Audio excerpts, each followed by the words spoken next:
Hi, welcome to my channel, or welcome back if you've been keeping up with my TABI CARTA videos. By the way, I love you guys. I know most of the views are coming from my Facebook group, Tarot, Art, and Spellcraft.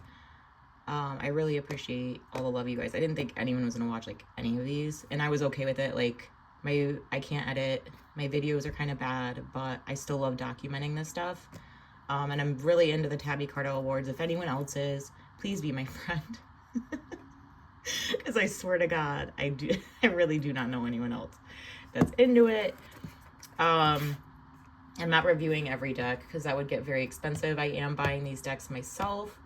So I have been skipping any decks that I feel that there's no chance I would keep. I'm staying open to decks because a lot of times it's very different when a deck is in your hands, you know. I was very unsure about the Seasons of the Witch Winter Tarot, and then once it was in my hands, I loved it. So I'm going to be reviewing as many decks as I can, as far as, you know, if I feel there's a chance I could be persuaded to keep them, if that makes any sense. This one, when I first looked at the images, I kind of dismissed it. I was like, oh, another gemstone oracle, here we go. But it doesn't look like that at all from the flip throughs I've seen. So it's a Songs of Stones oracle, cards to connect the stones and spirit of the earth. It does have other esoteric themes.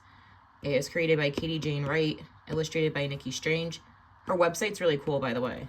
And then this is like I don't even know what attempt to make this because I keep messing up. But I saw that Katie Jane Wright has a website too, www.andcrystals.com. So I actually am going to check that out later today. It says this beautiful deck is a portal to inner healing, love, and connection to the earth. These 50 transformative cards with illustrations created using natural dyes reveal stones, gems, plants, animals, and birds. A detailed guidebook explains how to work with them to direct your intuition. Feel grounded and tune into the songs of Mother Earth to hear her wisdom.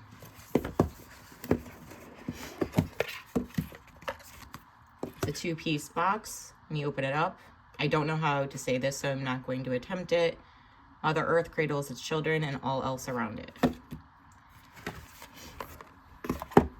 So I will compare, maybe I should compare these to the size, because I don't love my Oracle decks too big.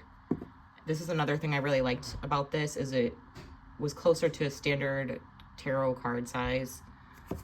This is actually very close to the size of the Witch's Cat Tarot I just reviewed.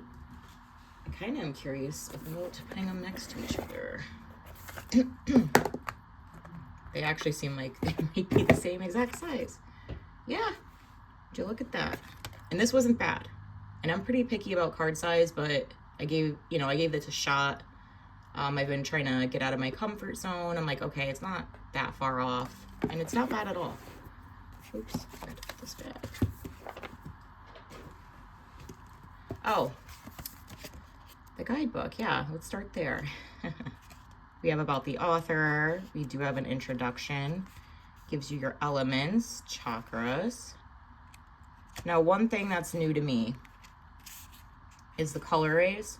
It says the first ray is blue. It connects with the throat and the Ascended Master El Moria and represents willpower, truth, and balance. The second ray is yellow. It connects with the crown and the Ascended Master Humi and represents wisdom, understanding, and illumination.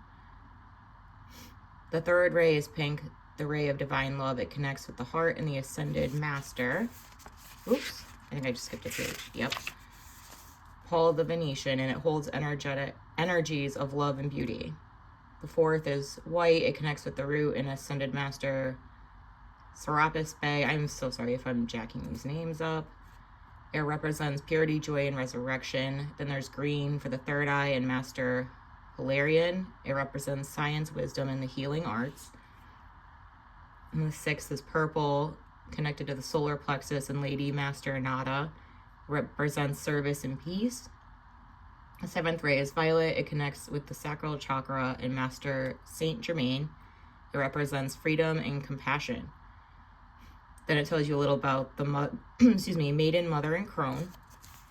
These will come out throughout the booklet. The maiden represents the first stage of the lunar cycle, the waxing moon. She's a free spirit that radiates positive energy and shapes our dreams, wishes, and aspirations.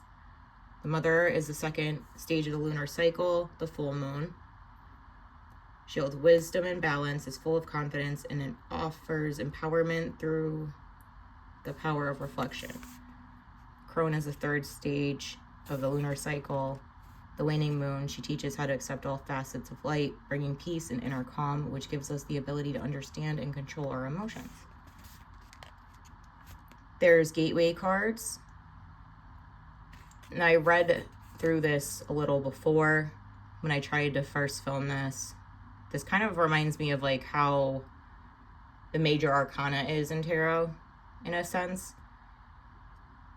There are 8 gateway cards in this deck, and when one is attracted to you is a sign that high frequency activations and alignments are coming. They are the singers of this deck, bringing pure tones for change. Tells you how to work with those energies. We have our elemental symbols. We have layouts. Daily medicine is a 1 card. And there's other ones. You know what I'm going to do is... Actually, no, because the cards aren't numbered. I did see the first one. That's all I've seen. And not really, because this is here. Let's see how one reads. Divine Feminine Gateway. That's that one right? Yeah. Meaning the answer is love. The gateway card shows a golden code to support the opening of the heart and sacral chakra, and the Divine Feminine Gateway brings energies to help your heart accept what it is. It is a heart activation that will soften the heart, helping it unfold and open gently like a rose. It's a divine feminine energy that connects you to Venus, the cosmic heart, and the mystery school teachings of wisdom through love. The card was brought through to me in Mary Magdalene's Mary Magdalene's Basilica in the south of France. As I sat above her crypt, the energies flowed, and a group of women sang, and this card appeared in my third eye. Tells you how to work with the energies. Yeah, so for now, I'm going to put this aside and flip through the cards. So I talked a little about the card size. It is a gloss card. The backs are very beautiful. They're not reversible. That doesn't bother me at all. I actually don't usually read reversals anyhow, but throwing it out there just in case you do.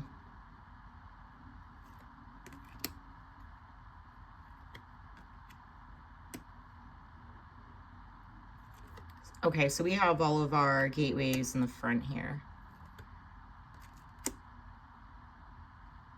Malachite, Earth, and Gateway, A Time to Create. One part that drew me into this deck, looking at it, was the textures. Like it says malachite, that stone, like if you know what a malachite stone is, it's a bright green stone with those thick, dark bands, and I like how that's the background. There's a rhodonite card I saw too in a flip through that looked very beautiful. Womb Gateway. Ooh.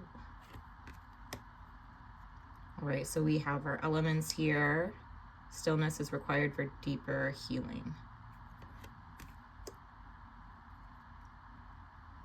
I'm not huge on meanings on tarot decks, but I do like them on oracle cards, as oracles have their own system, deck to deck.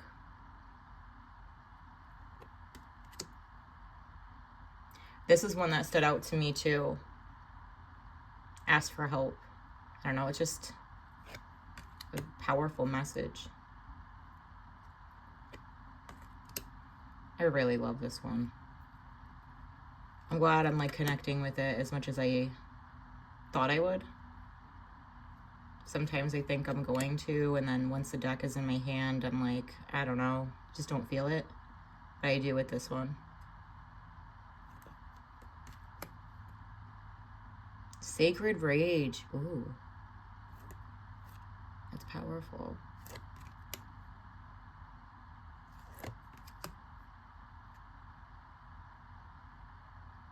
Interesting.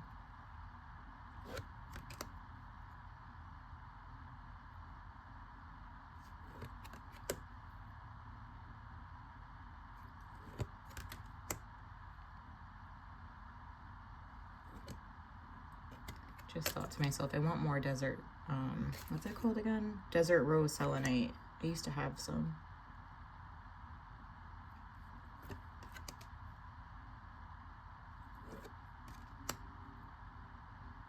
I used to have a Flintstone. I don't know what ended up happening in the move, but I had it in the house because I was told it was good for deterring negative spirits.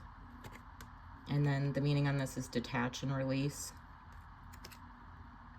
See, like fluorite has the multi-fluorite colors. So pretty. Realizations.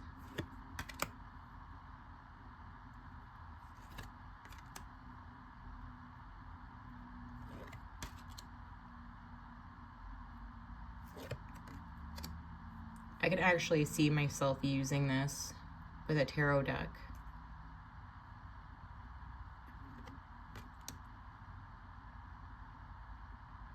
I really like this.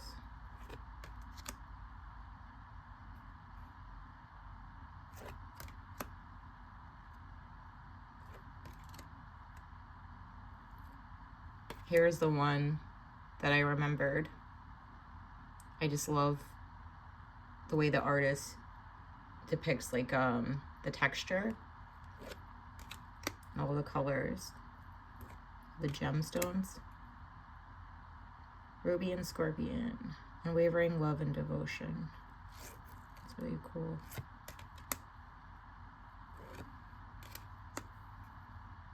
Stone of red rock, you're beautiful and perfect exactly how you are.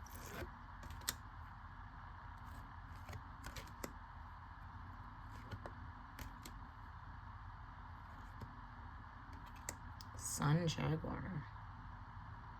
I never heard of that before. There's just really good advice on these cards too. That was another thing that drew me in. Like so many different things drew me in once I actually watched the flip throughs. I'm so glad I didn't. I didn't just go off image. That's what I was doing. This deck is actually what made me start looking deeper into the decks I choose for reviews. I was like, wow. I need to really do my research here. I was kind of being willy-nilly before. This is so pretty. Oh, this is another one that really stood out to me. Watermelon tourmaline. Get out of your head. And I just love that there's, if you look like here and up, it's just so positive and beautiful and I don't know, gives you like warm, fuzzy feelings. And then, although this is very beautiful coloring, this almost gives like a heaviness. Like the artist did a really good job of the meaning, you know, depicting the card in a way where you can see how it relates to the meaning of the card. I'm saying that strangely. Wounded warrior, masculine healing father line. That's an interesting one. I don't recall that one. Time, don't give up. Time is all you need. Oh, I'm so keeping this. Like I know I give away decks in my group. Oh, and gloss shuffle's so nice. I know people are looking forward to giveaways I do, but no, this one's mine. Let's see if we can get a message. Oh, like immediately. The one I just said, don't give up, time is all you need. How about a collective message for the group? I want one definitive. There we go. Oh, same thing. So somebody definitely needs to hear this right now, whether it be me or somebody watching the video. Thank you so much for taking the time to watch this. I will be filming more later today or tomorrow. I have 2 more TABI CARTA nominated decks here. And thank you so much. See you later.